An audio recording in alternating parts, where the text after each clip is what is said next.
आप देख रहे हैं बेनिफिट टीवी। अनिश्चितकालीन जो धरना प्रदर्शन है वो किस कारण से आपको बैठे हुए वेतन? अनिश्चितकालीन धरना प्रदर्शन जो है वो आपको बीपीएससी में डोमिसाइल नीति जो ये ख़त्म कर रहे हैं उसके खिलाफ है और नियोजित शिक्षकों को इसमें कोई प्राथमिकता नहीं दी जा रही है। इन दो मांगों को लेकर के हिंदुस्तानी आवाम मोर्चा के बैनर तले हम लोग ये अनिश्चितकालीन धरना का आयोजन किए हैं। डोमिसाइल नीति से क्या क्या परेशानियां हो सकती है बिहार के अभ्यर्थी? डोमिसाइल नीति जो 2020 में हिंदुस्तानी आवाम मोर्चा जब सरकार में थी और उसको लागू की गई थी, उसमें बाहर के अभ्यर्थियों के लिए रास्ता बंद था। डोमिसाइल नीति जो लागू है वो ख़त्म हो जाने के बाद इसमें बिहार से बाहर के लोग भी अप्लाई कर सकते हैं और यहाँ के युवा जो प्रतिभावान युवा हैं, पढ़े लिखे युवा हैं, इन्होंने एक लंबा समय शिक्षक की नौकरी बनने के लिए दिया है। पहले उन्होंने बीएड किया, डीएलएड किया, उसके बाद बीटेट सीटेट की परीक्षा दी। वो बेचारे अभी 7वें चरण में नियोजित होकर शिक्षक बनने के लिए तैयार थे। उसके बाद इस सरकार ने बीपीएससी को लेकर आए। बीपीएससी आने के बाद नित नए नोटिफिकेशन आने लगे, जिससे जिन अभ्यर्थियों को अभी पढ़ाई करनी चाहिए थी वो पूरी तरीके से कंफ्यूज हो गए और बाहर के लोग आके उनकी नौकरी ले जाएंगे और वो यहाँ से बाहर जाके 8,000 10,000 की नौकरी करेंगे। इसी के खिलाफ हम लोगों का ये अनिश्चितकालीन धरना है और इससे अभ्यर्थियों का बहुत बड़ा घाटा है। सरकार का कहना है कि इससे अभ्यर्थियों पर कोई फर्क नहीं पड़ेगा। कैसे फ़र्क नहीं पड़ेगा जनाब, कैसे फ़र्क नहीं पड़ेगा? बाहर के लोग आके उनकी नौकरी खा जाएंगे और उन पर फ़र्क नहीं पड़ेगा। फिर तो वही बात हो गई कि जो नीतीश बाबू की 17 साल की सरकार ने बिहार को मजदूरों की फैक्ट्री बना दी है। यहाँ के युवा बाहर जाकर 8,000 10,000 पे नौकरी करने के लिए बाध्य होंगे और बाहर के लोग यहाँ आकर नौकरी लेकर जाएंगे उनका। बिहार को अच्छे शिक्षक मिलने की संभावना है। बिहार को अच्छे शिक्षक मिलने की पूर्ण संभावना है। ये वही अभ्यर्थी हैं जिन्होंने बीएड किया है, बीएड के बाद उन्होंने बीटेट सीटेट की परीक्षा पास की है। अब उनको नियोजित करके शिक्षक के तौर पे उनको नौकरी देनी चाहिए थी और बाहर के लोगों को लाके उनकी नौकरी खाने का काम ये सरकार की है। शिक्षकों को किस तरह प्राथमिकता दिया जाए जैसा कि आपको काम? नियोजित शिक्षक 4 लाख के आसपास नियोजित शिक्षक है, उनको भी इसी बीपीएससी की परीक्षा देनी है और जो अभी बीटेट सीटेट क्वालिफाइड है उनके लिए भी वही परीक्षा है। तो इसमें उनको प्राथमिकता देने की बात ही नहीं आई। इसलिए जो भी नियोजित शिक्षक है उनके लिए अलग से कोई प्रावधान कीजिए और उनको नियोजित के जगह नियमित शिक्षक कीजिए। सर, शिक्षा का जो अभ्यर्थी का नियोजन होना उस पर सरकार झुकने के पक्ष में नहीं, वो नीति लागू ही होगी। क्या कहना है इस पर? जब जब जुल्मी जुल्म करेगा सत्ता के गलियारों से, चप्पा चप्पा गूंज उठेगा इनकलाब के नारों से। आपके विधायक, इनको लोगों ने चुन के भेजा है। डिक्टेटरशिप नहीं है, तानाशाही नहीं है।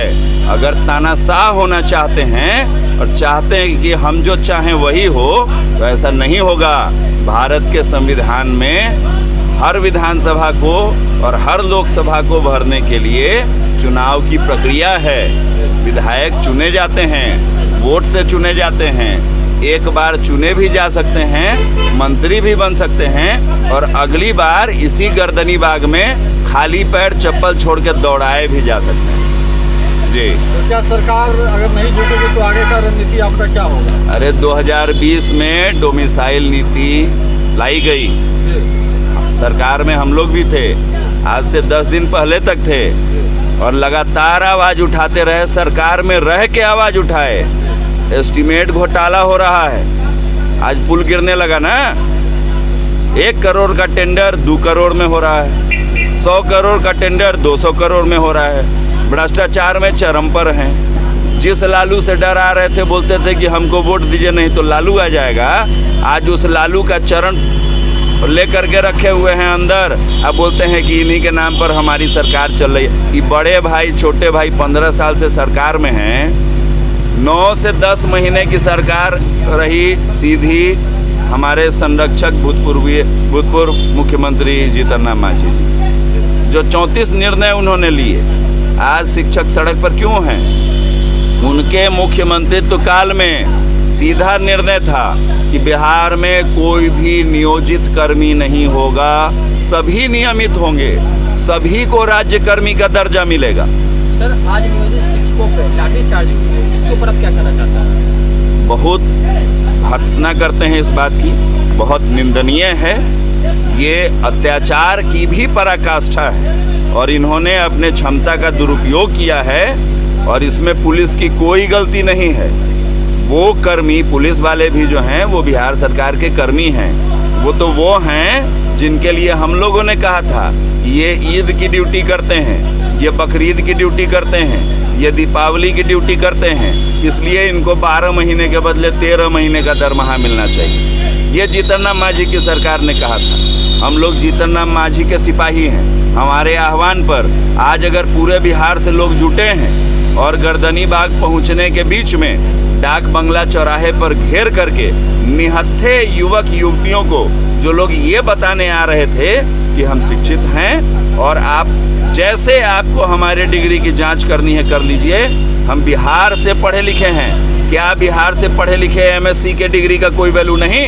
क्या बिहार से पढ़े लिखे बीएससी का कोई वैल्यू नहीं? और ये हमारे जो अभी शिक्षा मंत्री हैं, ये अनपढ़ पार्टी के नेता, वो पार्टी जिसमें पता नहीं उनके घर में 15, 17, 20 आदमी हैं और सब लोग डिग्री होल्डर हैं और डिग्री इतना ज़्यादा है कि पंखा चलता है तो कमरा से उधियाने लगता है।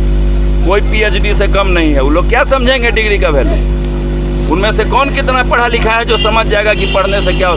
कोई आदमी अपने जीवन का 30 साल संघर्ष करके पढ़ने में बिता देता है, गरीब का बच्चा, और उसके बाद आप उठते हैं और बोलते हैं कि आप पढ़े लिखे नहीं हैं, आप योग्य नहीं हैं, हमको जम्मू कश्मीर से, हमको तमिलनाडु से बुलाना पड़ेगा शिक्षक, इसलिए कि यहाँ पढ़ाने वाला कोई योग्य शिक्षक नहीं है, मैथ नहीं पढ़ा पाएगा, फिजिक्स नहीं पढ़ा पाएगा।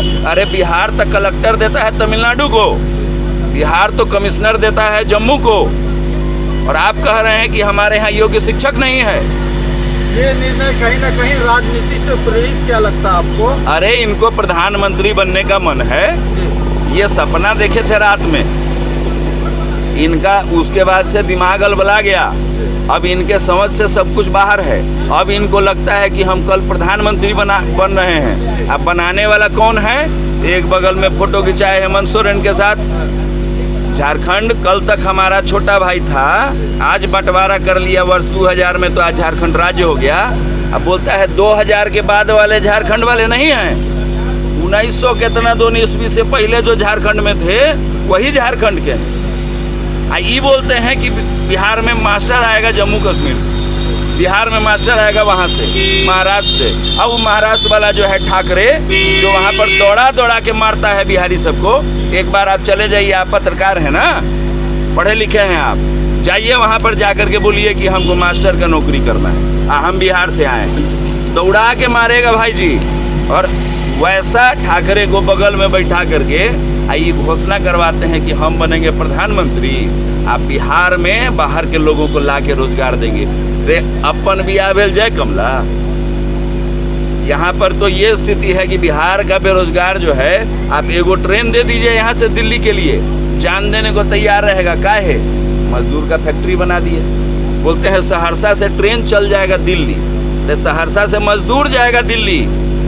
इसके अलावा आपकी कोई अपेक्षा ही नहीं है। आप बिहार को विकसित नहीं देखना चाहते हैं, आप विकास पुरुष नहीं हैं, आप विनाश पुरुष हैं। सर अपना परिचय दीजिए। जी, वरुणेश विजय नाम हुआ, राष्ट्रीय अध्यक्ष सवर्ण प्रकोष्ठ की जवाबदेही है, हिंदुस्तानी आवाम मोर्चा के कार्यकर्ता हैं। आप देख रहे हैं बेनिफिट टीवी।